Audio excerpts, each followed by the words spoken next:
안녕하세요. 오늘도 함께 말씀을 듣기 위해 나온 여러분을 예수님의 이름으로 사랑하며 축복합니다. 오늘은 7번째 인 심판이 끝나기도 하면서요. 너무나 자연스럽게 나팔인으로 넘어가는 말씀입니다. 어떤 내용이 있을까 기대하면서 오늘 말씀도 제가 기도로 시작하겠습니다. 사랑하는 하나님, 오늘 저희가 12번째 사경의 날로 말씀을 듣습니다. 말씀을 들을 때 성령님의 조명과 지혜로 잘 말씀 깨달을 수 있도록 해주시고, 삶으로 살아낼 때도 나의 힘이 아니라 성령님이 주시는 힘으로 살아낼 수 있게 붙잡아 주세요. 감사하신 예수님 이름으로 기도드렸습니다. 아멘. 네, 먼저 오늘 본문 말씀 듣겠습니다. 일곱째 인을 떼실 때에 하늘이 반 시간쯤 고요하더니 내가 봄에 하나님 앞에 7천사가 서 있어 7나팔을 받았더라.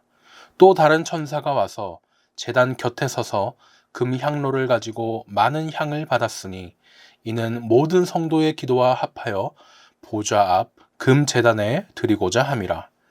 향연이 성도의 기도와 함께 천사의 손으로부터 하나님 앞으로 올라가는지라.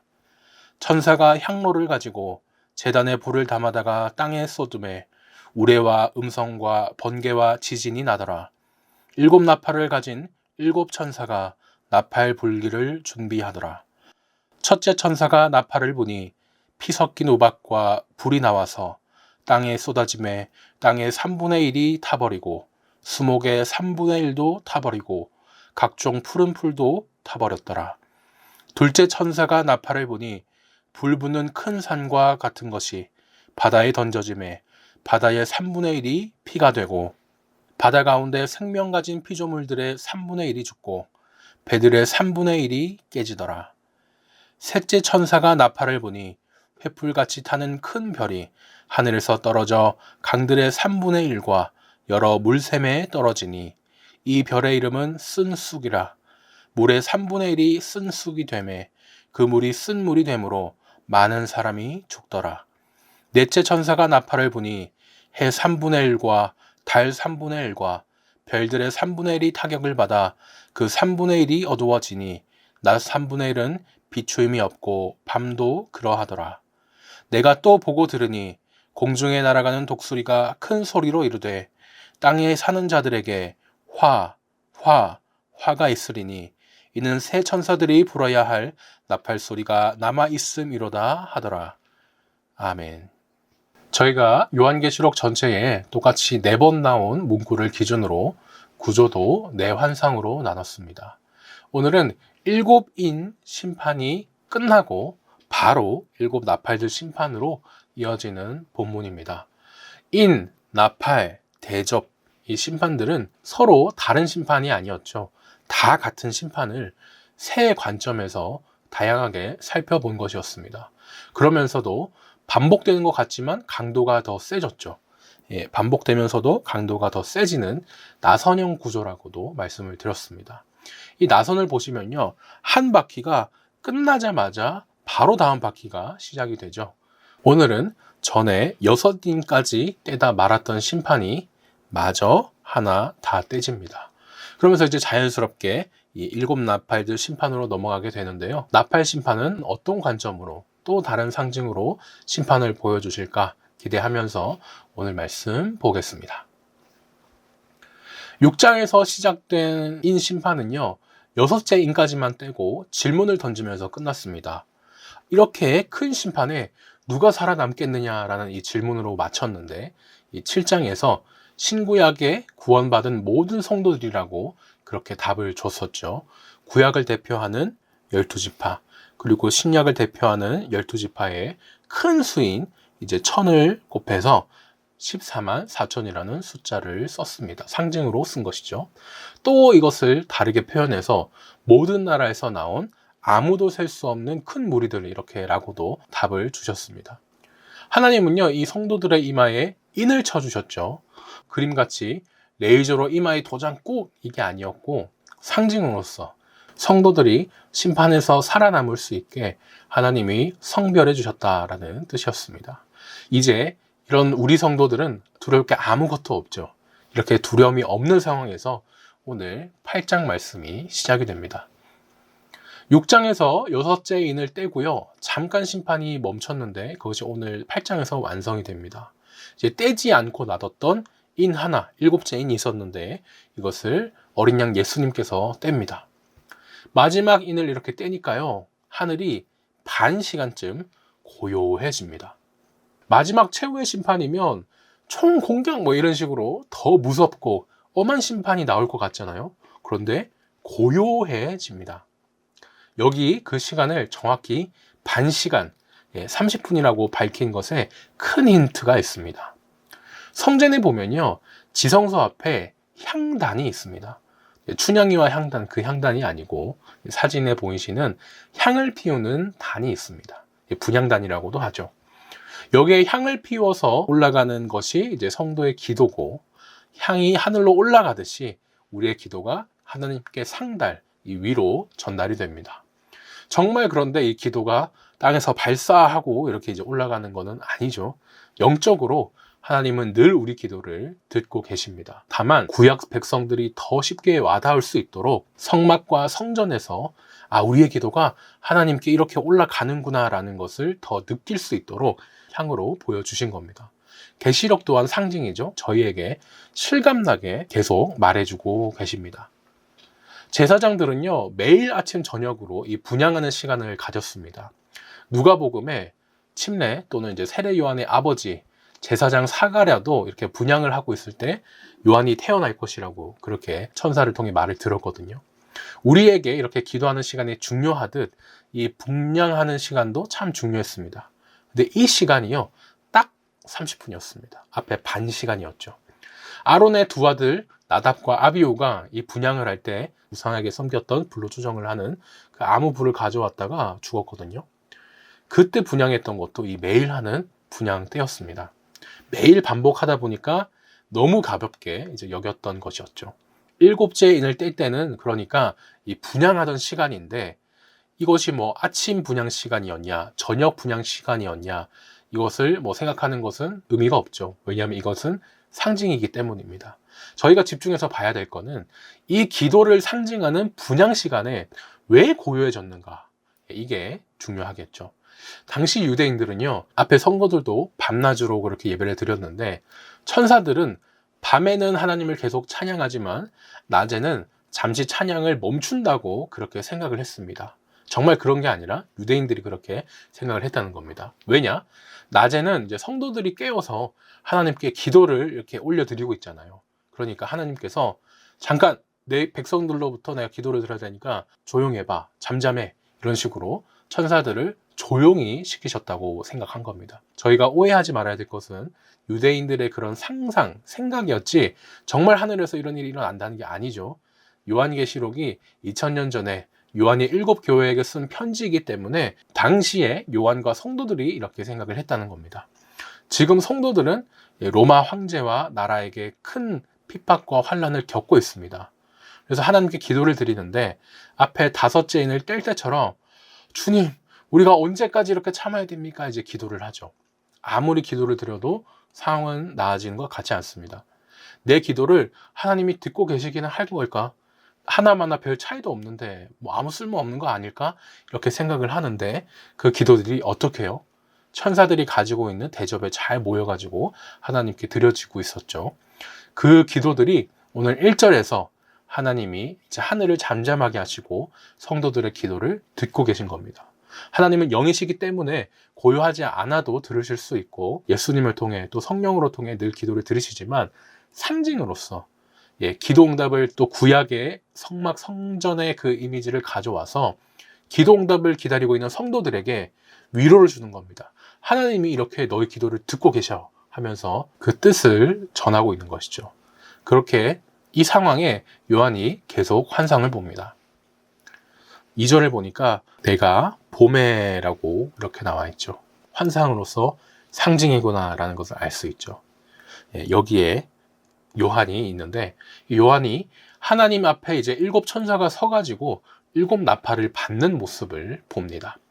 스테인드 글라스를 보면요, 중세 시대에 만들었기 때문에 잘못된 것들도 많지만 나름 또 섬세한 그런 고려를 했구나, 이것도 느껴지는 것 같아요. 저희가 일곱 심판은 크게 4개, 3개로 나눌 수 있다고 말씀드렸잖아요. 4개는 한 세트고 3개는 각각 구별되는 이 특징이 있었습니다. 오늘도 이 7째 인이 끝나려고 할 때쯤 바로 이제 나팔 심판이 시작되며 준비를 시작하고 넘어가는데요. 오늘 나팔 심판은 앞에 4심판만 나옵니다. 보시면요, 지금 천사들이 받고 있는 것이 4나팔만 있습니다. 이거는 날개입니다. 2절 말씀에서는 7천사가 7나팔을 받았거든요. 그러니까 이제 여기 있는 나머지 3개도 이제 곧 받을 겁니다. 지금 나눠주고 있는 상황인 거죠. 곧 나머지 3개도 이렇게 받겠지만 이런 디테일이 있는 걸 보고 또 놀라게 됩니다. 7천사가 7나팔을 한 번에 다 받을 수도 있지만 상징이니까 그게 중요한 게 아니죠. 1절은 분명히 7인을 떼는 심판이었는데 지금 보니까 이미 나팔 심판도 준비하고 있는 모습을 보여줍니다. 인 심판이 끝나자마자 바로 나팔 심판의 시작을 하는 그 준비를 하고 있는 모습을 보여주고 있는데, 끝나자마자 또 다시 시작되는 이 나선형의 구조를 확인할 수 있습니다. 이것은 반복되는 것 같아도 하나님의 심판을 한 관점이 아니라 하늘의 관점, 이 새의 관점으로 보게끔 일부러 이렇게 나팔 심판을 준비하는 장면도 보여줍니다. 그러다가요, 다시 3절부터는 7째 인심판으로 돌아오게 됩니다. 앞에 나팔 심판을 준비하는 천사가 아닌 또 다른 천사죠. 이 또 다른 천사가 와서 하나님의 제단 옆에 섭니다. 금향로를 가지고 안에 이제 많은 향을 받아 들고 있죠. 여기에 향은 성도들의 기도였습니다. 언제까지 당해야 됩니까? 언제까지 참아야 됩니까? 그 성도들의 기도가 많이 쌓여 있었어요. 이렇게 연기가 피워지니까요, 향이 올라가죠. 거기에 같이 담겨있는 상징으로서 나타낸 성도들의 기도도 함께 하나님 앞에 드려집니다. 그리고 이제 그 기도가 담겨있던 향로가 있죠. 그 향로를 가지고 천사가 이제 제단의 불을 담아다가, 하나님의 제단의 불을 담아다가 땅에 쏟습니다.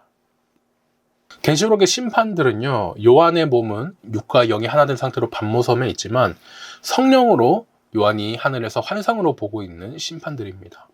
성도들의 기도가 하나님께 올라갔죠. 그리고 그 응답으로 이 땅에 심판이 내려지게 되는 겁니다. 구약에서 이제 하나님이 나타나실 때, 또 각 심판이 끝날 때 우레와 음성, 번개, 지진이라는 이제 말이 반복된다고 말씀을 드렸었는데, 이렇게 이번에 7인이 떼어지면서 7인 심판도 끝이 나게 됩니다.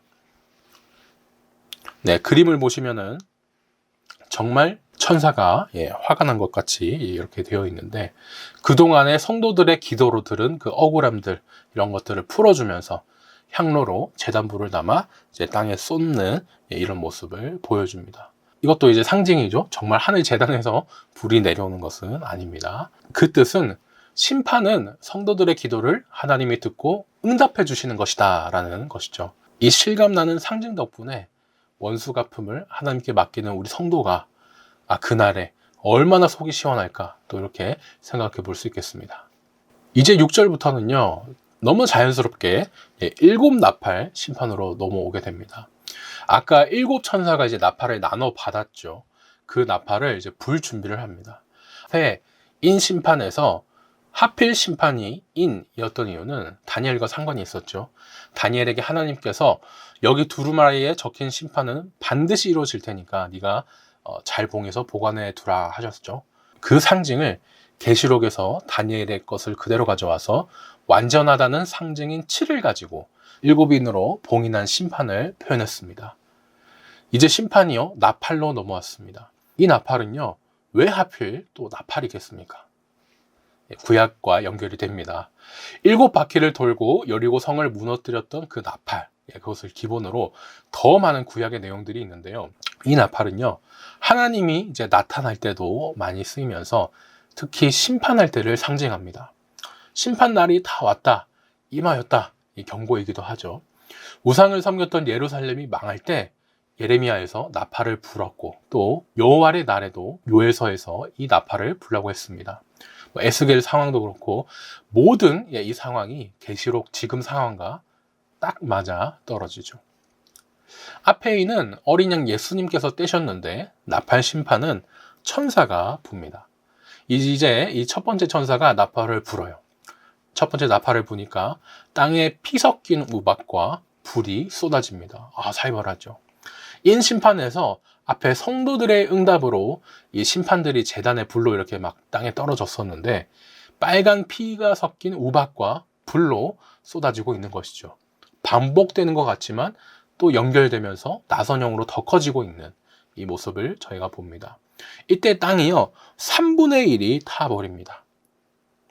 앞에 심판 때는 4분의 1이었는데 지금 3분의 1로 더 커졌습니다. 그죠? 나무도 풀도 다 타버리게 돼요. 7심판 중에 하나, 둘, 셋, 넷, 이 4심판은 세트라고 말씀을 드렸죠. 어느 게 먼저라기보다 동시다발적으로 같이 일어나는 것인데 나팔 심판에서도 똑같습니다. 오늘 나팔 심판에 등장하는 재앙들은요, 출애굽기에 기록된 재앙들과 상당히 비슷합니다. 제가 계시록의 재앙은 애굽의 열재앙 같이 우리가 아니라 애굽에게 내려진 것이다 이렇게 말씀을 드렸는데 나팔 재앙을 들은 성도들도 이렇게 느꼈겠습니다. 다만 7교회 상황 당시에 맞춰가지고 이제 순서를 바꾸고 애굽이라는 그 한 나라가 아니라 직접적으로는 로마 제국 그리고 더 넓게는 온 땅을 향한 심판으로 이제 나타냈죠. 당시의 유대인들은요 우주를 크게 4가지로 나눴습니다. 어떻게 나누냐면 땅, 바다, 강, 그 다음에 해달별 같은 천체 이렇게 4가지로 나눴어요. 오늘 이 4심판도 이 우주를 나타내는 심판으로 이제 세트입니다. 7절의 모습이 출애굽기 9장에 이제 불 섞인 우박과 연결이 되죠. 계시록에서는 오히려 이것이 더 살벌하게 피로 섞인 우박으로 나타납니다. 계시록에서는 또 모든 땅의 3분의 1을 태워 버렸었는데 에스겔에서도 하나님께서 3분의 1로 이렇게 심판을 하시거든요. 지금 계시록에 남은 3분의 2가 뭡니까? 회개의 기회를 주시려는 자비로 남아 있습니다. 둘째 천사는요, 땅 다음에 이제 바다에 대한 심판입니다. 불타는 큰 산, 이 말이 나왔는데, 불타는 큰 산이라는 말을 들었을 때, 초대교회 성도들은 요한도 그렇지만, 바로 누구나 아는 그 한 사건을 떠올렸습니다. 뭐냐면, 주 79년에 일어난 큰 화산 폭발이에요. 나폴리와 폼페이 사이에 있는 화산인데, 여기가 폭발한 겁니다. 그 유명한 폼페이가 이때 멸망을 했어요. 이 사건이요, 불과 계시록에 쓰이기 20년 전에 일어난 일입니다. 그러니까 이 일을 모르는 사람이 없죠. 로마는 지중해 중심으로 바다 중심으로 이제 큰 나라입니다. 식민지에서 자원도 바다의 배로 이렇게 주고 받았죠. 이런 로마가 이 화살 폭발 때 완전히 마비가 됐습니다. 그런데 이런 로마의 모든 시스템이 마비되는 일이 심판 때 일어난다는 거예요. 배들의 3분의 1이 깨진다고 하는데 정말 이렇게 배들이 이제 깨지고 있죠. 가라앉고 있습니다. 이때 배들이 로마 시대에 지중해를 오가던 로마의 배였습니다. 이 사건이요, 구약과도 연결돼서 출애굽기에서 이제 바다가 피로 변한 재앙이 계시록에서는 바다 중심으로 떵떵거리던 이 로마의 시스템이 무너짐으로 나타날 것이라고 말씀해 주세요. 2000년 전의 당시 상황을 저희는 잘 모릅니다. 그래서 문자적으로 정말 큰 산이 막 불 붙는 그 큰 산이 막 슝 날아오고 이걸 생각하면서 겁이 나는데요. 요한이 성도들에게 편지를 쓸 때 서로 아는 사건과 또 그 상황을 구약과 연결시켜서 상징으로 보여주는 온 우주 중에 바다에 대한 심판을 표현하고 있습니다. 로마 시스템의 국가 시스템의 멸망이죠. 다음은 셋째 나팔이고요. 강과 샘물을 심판하십니다. 횃불같이 큰 별이 지금 하늘에서 이미 떨어졌죠. 여기 지금 샘물이 이렇게 흐르고 있는데 이 강과 샘물을 쓴 물로 만듭니다. 우리 한국 사람은 쑥을 참 좋아하죠. 나물도 못 먹는 게 없습니다. 근데 구약에서 이 쑥은요, 쓰기 때문에 안 좋은 의미로 많이 씁니다. 마치 사약과 같은 그런 느낌일까요? 그래도 사약은 임금이 내리는 약이라 좋은 의미라도 있지, 이 쑥은 엄청 나쁘게 우상 숭배에 대한 벌로 내려집니다. 예레미야를 보면요, 예레미야 9장에서 이 우상 숭배를 한 사람들에게 이 쑥을 먹이고 독한 물을 마시게 합니다. 큰 별이 떨어져서 그랬다는데 이 큰 별은 앞서 상징으로 저희가 다뤘습니다. 지금 초대교회 성도들에게 이렇게 높이 떠있던 별이 뭐였겠습니까? 로마 제국의 황제였죠. 구약과 연결된 말씀은 이사야 말씀인데, 이사야 때는 바벨론 왕이 높이 떠 있는 별이었습니다. 이 바벨론 왕이 확 떨어진 것을 보고 이제 계명성이 떨어졌다라고 이렇게 얘기를 했거든요.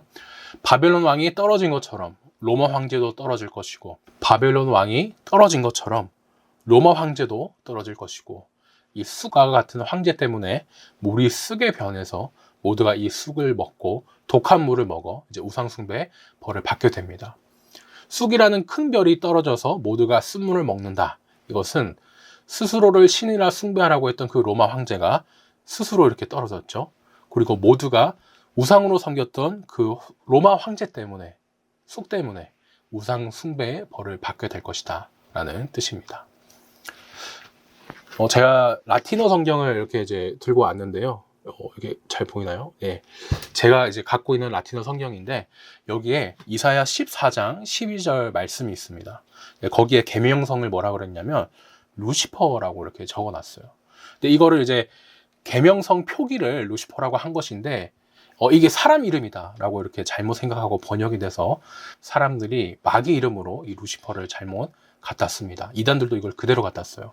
근데 오늘 본문은 아니죠. 그렇게 하늘의 별처럼 잘 나갔던 바벨론 왕아, 그렇게 계명성 같이 그렇게 떠있던 왕아, 네가 이 꼴이 났느냐, 이 내용이거든요. 올바른 문맥 안에서 저희가 이 루시퍼라는 것도 성경적인 개념이 아니고, 또 구약의 올바른 내용과 계시록과 연결되는 것도 한번 확인해 보면 좋겠습니다. 옛날에 그 개봉한 아마겟돈이라는 이제 영화가 있어요. 큰 별이 하늘에서 이제 내려오는 것을 이제 막아내는 막 그런 내용인데, 지구에 별이 부딪혀 인류가 종말을 맞는 걸 막아낸다. 약간 이런 내용이었습니다. 그런 영화 때문일지는 모르겠지만, 오늘 본문을 지구에 별이 부딪혀서 인류가 종말을 맞고 막 수질이 오염되고 그걸 생각하는데, 아니죠. 그건 이제 영화지. 아마겟돈이라는 이름도요, 구약에 나온 무기또 지명에서, 거기서 일어나는 전쟁에서 가져온 것에 불과합니다.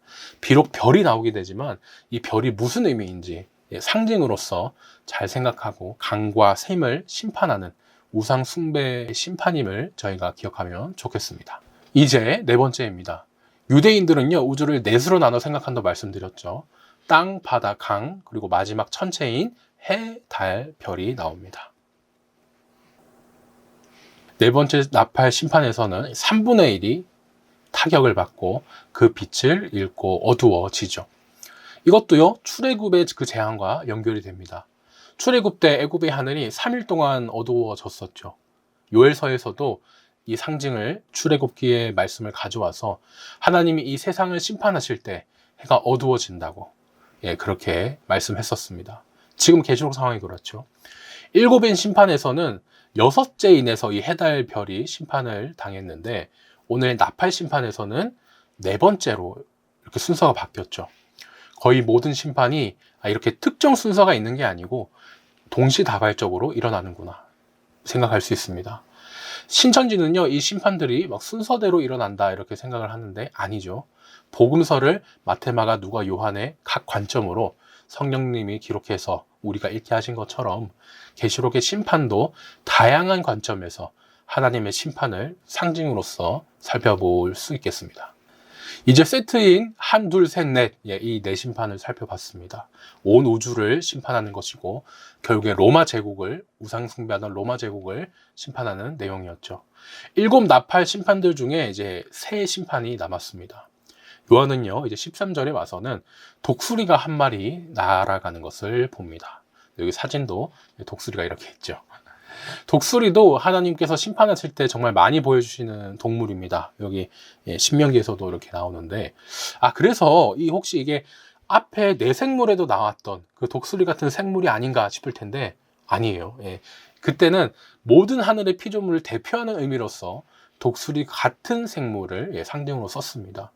우리말에는 이 번역이 안 돼 있는데 13절의 독수리는요, 원어로 보면은 한 마리라고 이렇게 밝혀져 있습니다. 앞에 나왔던 네 생물 중에 한 생물은 독수리 같은 생물이었지 실제 독수리는 아니었잖아요. 그런데 오늘 이 13절에 나온 독수리는 실존하는 그 한 마리의 독수리를 요한이 환상으로 본 것입니다. 이 독수리가 이제 공중을 날면서 모두가 다 듣게끔 외쳐요. 땅에 사는 자에게 화가 있다. 이렇게 이야기를 합니다. 땅에 사는 자라는 말은요, 기억해두면 좋은데, 계시록에서는 100% 우상 숭배를 하는 사람, 불신자를 가리킬 때 씁니다.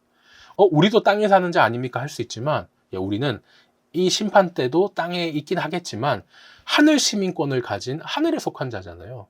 요한도 지금 성령으로 하늘에서 심판을 이렇게 내려다보고 있는데, 이 우상 숭배하는 불신자들을 향해 땅에 사는 자라는 말을 썼습니다.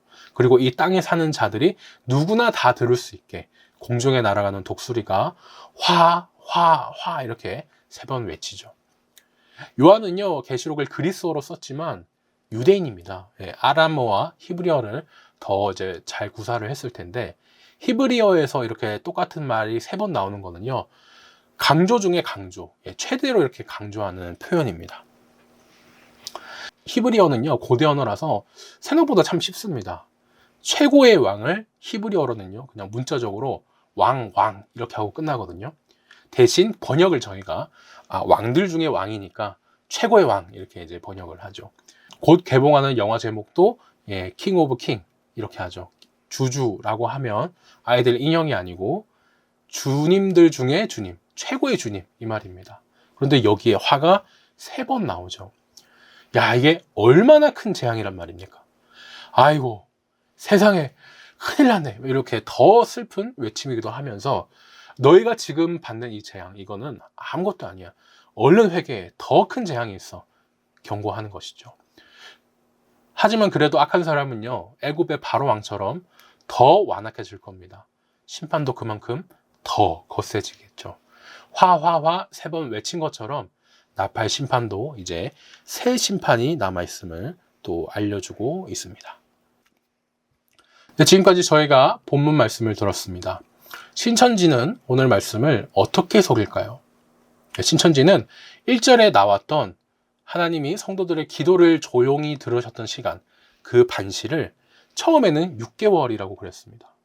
그런데 그것을 이제 지적을 받아요. 너네 해석이 잘못됐다라고 신천지 이단 상담하는 곳에서도 이제 지적을 받고, 신천지 신도들도 뭔가 잘못됐다고 느끼니까 최근 나온 책에서는 그 오타였습니다. 책을 교정하는 사람이 잘못한 겁니다. 알려줘서 감사합니다. 이러면서 30분으로 이렇게 교리를 수정했습니다. 제가 신천지가 교리를 계속 바꾼다고 말씀드렸는데 우스꽝스러운 모습 중 하나죠. 신천지는요, 오늘 나팔 심판에 있었던 해, 달, 별을 배도한 장막 성전의 목자였고 전도자하고 성도라고 그렇게 얘기를 합니다. 그 천체들이 어두워졌잖아요. 어두워졌기 때문에 진리를 더 이상 증거하지 못하고, 이제 그 증거는 장막 성전을 그대로 이어받은 신천지 자기네 증거 장막 성전에 있다. 이렇게 속입니다. 또요, 독수리는 하나님 보좌 앞에 있는 4생물 중 하나였다. 그 생물이 이 생물이다. 그렇게 주장을 합니다. 이 내용 어떻게 반박할 수 있을까요? 첫 번째는 스스로 자신들이 가짜라는 것을 이제 증명한 셈이고요. 두 번째부터 보면 처음 심판부터 4번째 심판까지 세트였죠. 앞에 땅, 바다, 강을 심판했던 새 심판과 함께 이 해달 별은 천체까지 온 세상을 심판하시겠다. 우상 숭배하던 로마를 심판하시겠다라는 상징이었습니다. 3번은요. 4생물 중에 한 생물은 독수리 같은 생물이었습니다. 환상 속의 생물이었죠. 하지만 8장에 나왔던 독수리는 원어로 보면 헤노스 아이 뚜라고 되어 있습니다. 원 이글, 한 독수리라고 명확하게 되어 있거든요. 실존하는 독수리를 환상으로 본 거기 때문에 앞에 있는 4생물 중에 한 생물과는 다른 독수리라는 것을 저희가 확인할 수 있겠습니다. 오늘 사경의 말씀 정리해 보겠습니다. 하나님은 성도의 기도를 다 듣고 계시면서 그 기도에 응답해서 우리의 적을 심판해 주셨습니다. 오늘 이 말씀을 듣고 우리는 어떻게 변화될 수 있을까요? 적용 질문을 살펴보겠습니다. 첫 번째 질문입니다. 하나님께서 나의 기도를 들으시기 위해 하늘을 잠잠하게 하셨었는데 그 상징이 나에게 어떤 위로를 줄까요? 생각해 보셨으면 좋겠고요. 또 두 번째로는 계시록 시대에 로마가 믿음을 지킨 요한과 성도를 이제 핍박을 했었습니다. 그 로마를 심판하신다고 오늘 상징으로 말씀해 주셨는데, 오늘날에는 이 로마가 무엇으로 바뀌어서 지금 우리 믿음을 지키려는 성도들을 핍박하고 있을까요? 한번 고민해 보셨으면 좋겠습니다. 네, 오늘 사경에는 여기까지입니다. 더 궁금하신 사항이나 질문은 위에 책들을 참고해 주시거나 메일 댓글로 남겨주시면 좋겠습니다.